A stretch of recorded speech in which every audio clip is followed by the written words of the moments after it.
Hey everyone, Alchemist Lion here, and I'm gonna kind of revisit a loadout that I probably didn't do enough justice on, and that is Cloaked Shadow Deimos. So Deimos was one of the Fortnite crew pack members that gave you Save the World, and he is a reskin of Cloaked Shadow. Cloaked Shadow is one of the regular heroes in the game. He's part of the event heroes, the holiday heroes, and particularly the Frost Knight heroes. He does come back occasionally, so hopefully this holiday he'll be back in if you didn't get the Fortnite crew one.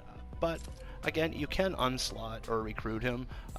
Well, I guess you can't unslot. You can recruit him with the hero voucher. Not really one I'd probably hero voucher, but at the same time, if you do manage to have him, you could definitely have some fun with him.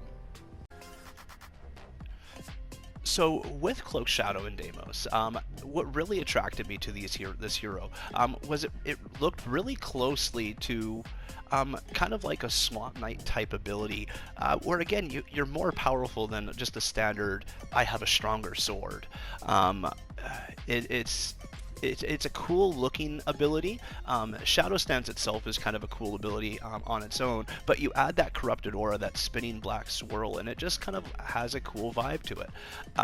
So I really liked it, and I wanted to really like the loadout, so I tried a lot. But with the abilities and stuff I had, there was a lot of limitations, and I tried a lot of different things to build those two loadouts, and they work really good.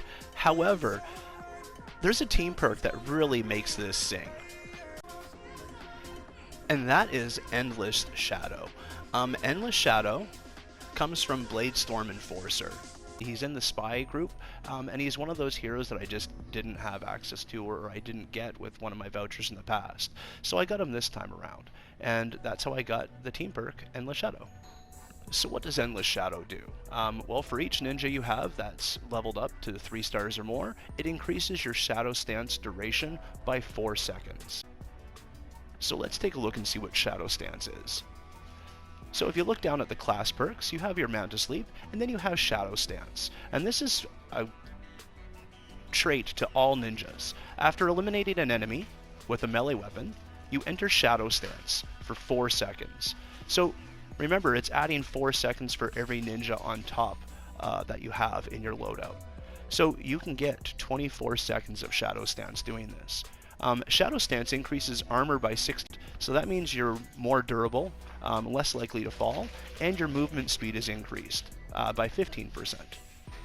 So when we're looking at Deimos and we're throwing him in command, we're looking at the commander perk, Corrupted Aura. During Shadow Stance, it deals 20 base damage per second to nearby enemies.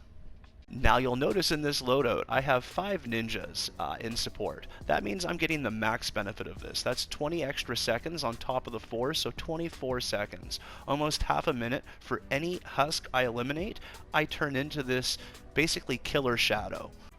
Now we're going to look at the support team, because this loadout really, it's all the different components put together that makes it run as smoothly as it does. And so we're just going to cover each one and why that is.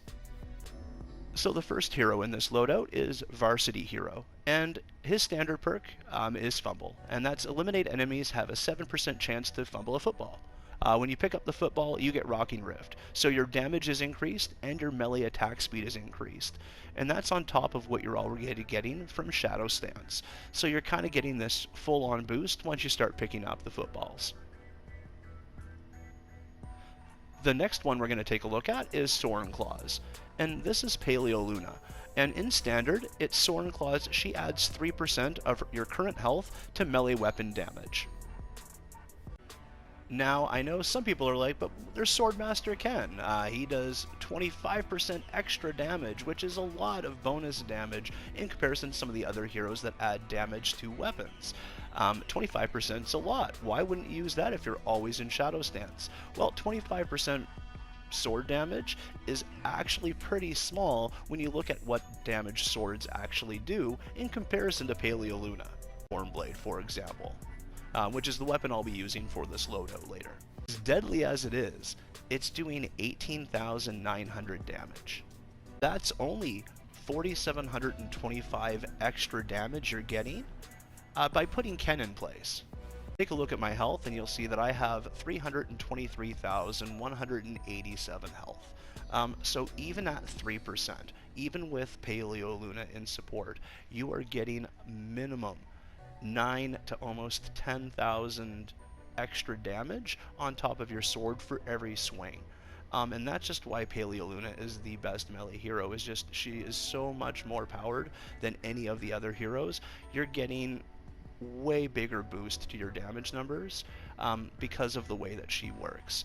And she doesn't have to have, like all the other dinosaurs, you need to have your shield empty. She doesn't need to have that. It's just based off of your health number. So you're always getting that, which makes her one of the best heroes in the game. But I use her in support a lot because I like to have the effects. I like that feeling that I'm an entity that's, you know, bigger than actual like hero in a dinosaur costume, just bouncing around. Now we're on to Energy Siphon, and I have Robo Ray. Alternatively, you can use Intergalactic Ken. Intergalactic Ken is here. He does the exact same thing as Ray. Ray was one of the starter packs, and I just use her because I paid money for her. Intergalactic Ken is just part of the game. He can be found in the event heroes in the sci-fi section, right like so.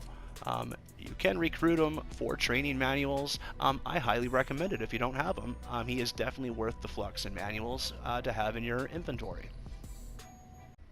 But what is their standard perk? And that's Energy Siphon. Eliminations with energy damage restore 8.5% of your mission shields. A lot of the loadout and how this works is all based off of this hero.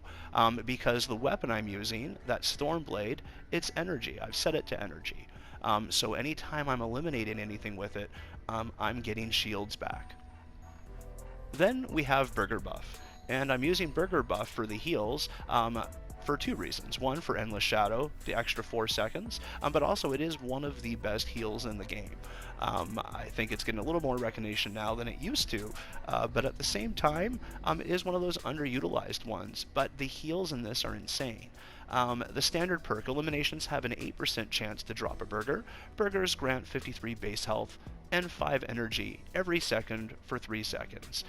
It is a lot of health and a lot of energy when the burgers pop up, and the burgers kind of have a bit more frequency than what they say here. I find the drop rates are very approximated.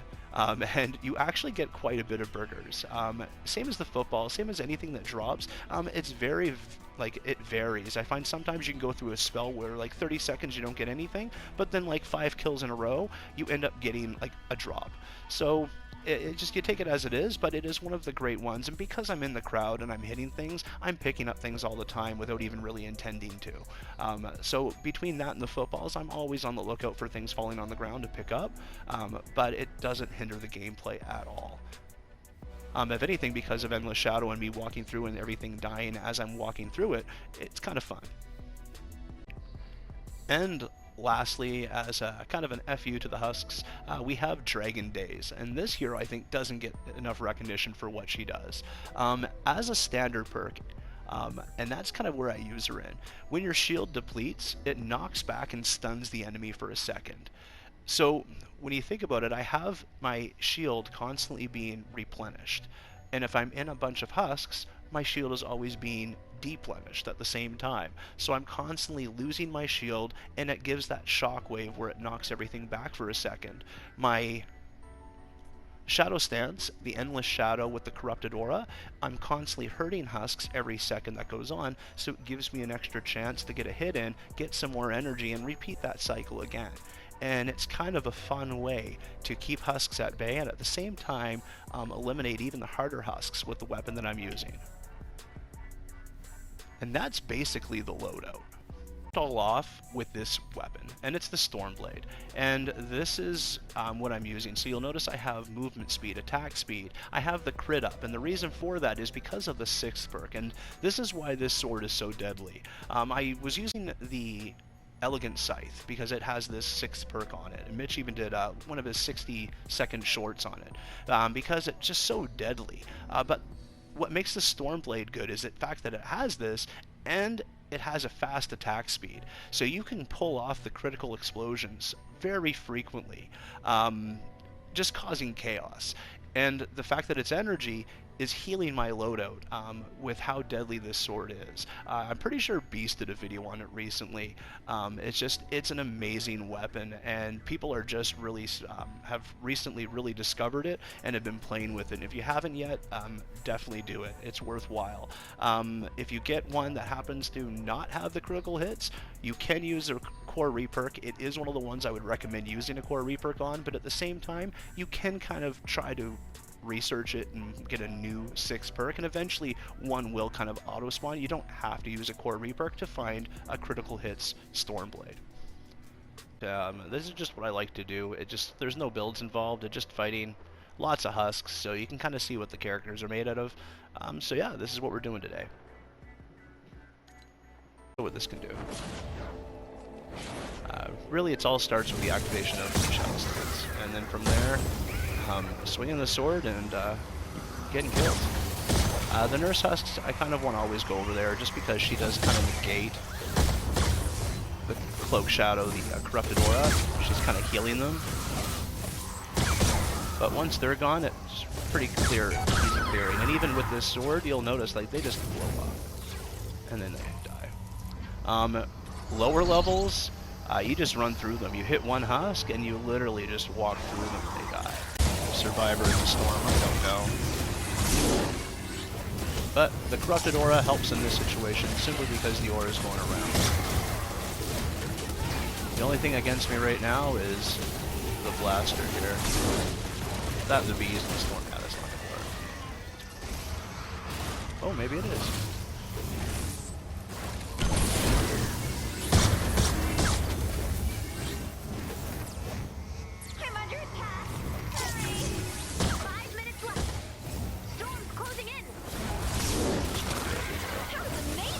There we go. Nice. In the storm, I'm gonna hit one, get my shield, and just watch the kickback. Once this thing goes back, see, it just stuns them a little bit, gives me some space, and lets me fight again. Gets that hit again, and then, yeah, once I lose my shield, that's when they fall back, and I just hit. It's a really kind of nice little combo between the energy Siphon and Mari to get that effect.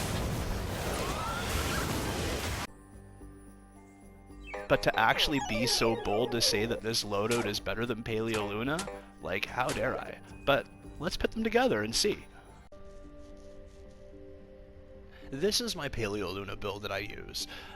It's probably not the best, to be honest. I really don't work on trying to make a perfect Paleo Luna build because honestly they're all pretty much good.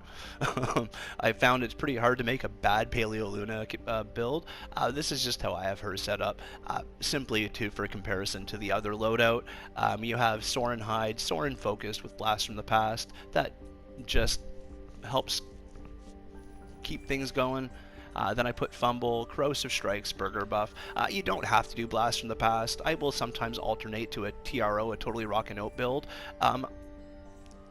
Just the way I utilize the loadout mostly. I do it this way. In this clip, Paleo Luna will be played by our brain-eating, soccer-playing zombie friend. This with both of the characters and see what damage I can do, and I'm just going to use the same sword for both, so there's no difference there. Although I do like using some other swords for Paleo Luna, we're just going to use the Stormblade. But yeah, let's take a look and see which one wins the contest.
Good work.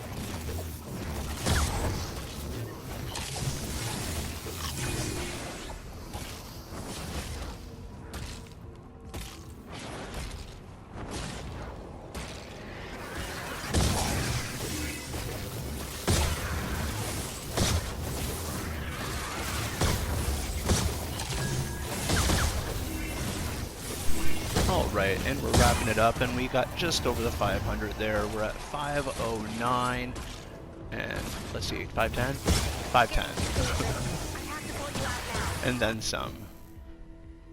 But I found for the most part, like, everything kind of just gets shredded, so mostly just limitations of what I'm running into. It's not really a direct contest, but at the same time, it gives a good indication of just how smoothly and how quickly you could go through husks. So you notice the smashers and things like that. It took a few hits, but very easily handled. I think we killed like 4 of them.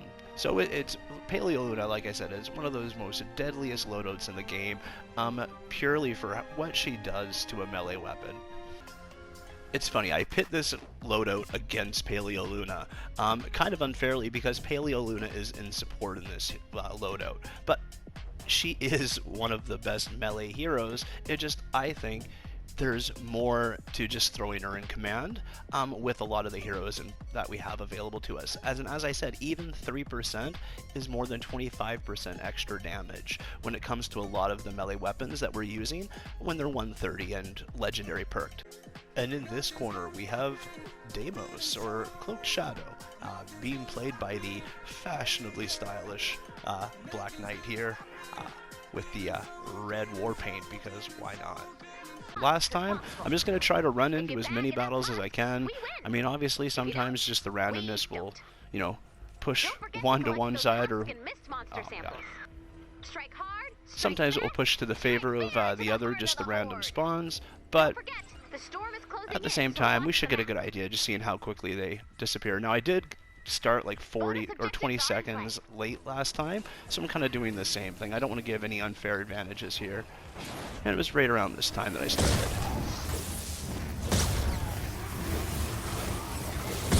And the main thing on this one is just notice what the shadow does to help out. A lot of times with Paleo Luna, I had to chase things down or kind of like swing a few times to hit. Because the way the shadow goes, you'll notice some husks die like that one, and I'm not even hitting them, which is making it really easier to clear out some of these. But yeah, I'll just go on mute and we'll see what the end result of this is.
So I'll just come back now.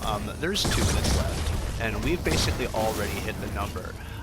You'll notice the main struggle in this is actually in the smashers. Paleo Luna can pretty much clear them up in a few hits. If I take on a smasher, he's hitting me and dealing a lot more damage than I'm gaining back in health with the way this loadout's setting up, and he doesn't die near as fast. That being said, I can get him and clear him out, but it takes some effort. The real difference, and the reason why this one is winning, and why this loadout, in my opinion, is a little better than Paleo Luna, is in how it handles everything else. Every crowd, everything, because you have that black swirl constantly hitting them for that 20 base damage every second, all the little stuff around you starts to kind of melt away, especially when coupled with this explosion off the sword. You're never not in shadow, so you're constantly adding damage. There's been a few times where I've even stopped swinging and still cleared out the husks around. It's just a really awesome perk to have, an endless shadow, that team perk. Because you have it constantly, it just makes it really, really worthwhile playing. Honestly, I think it's better than Paleo Luna. It's a lot more fun than Paleo Luna to play. You kind of get that powerful feeling that I find Paleo Luna just doesn't give. I find playing her kind of like Stoneheart. After a while, it just kind of gets a little dull. This, I find it doesn't do that. The only downside, and the only downside to this whole loadout, as soon as you emote, it takes it away. And of course I did a copyright. I'll have to edit that out, but yeah. That is that. I mean, I even stopped fighting after a while and I got it by 100. Honestly, Cloaked Shadow, Deimos, probably one of the best heroes in the game. And he's underpowered, which is kind of funny. And that's it for the video today, but you definitely know there's more on the way. So thanks so much for watching. Have yourself a great day. I'll catch you around.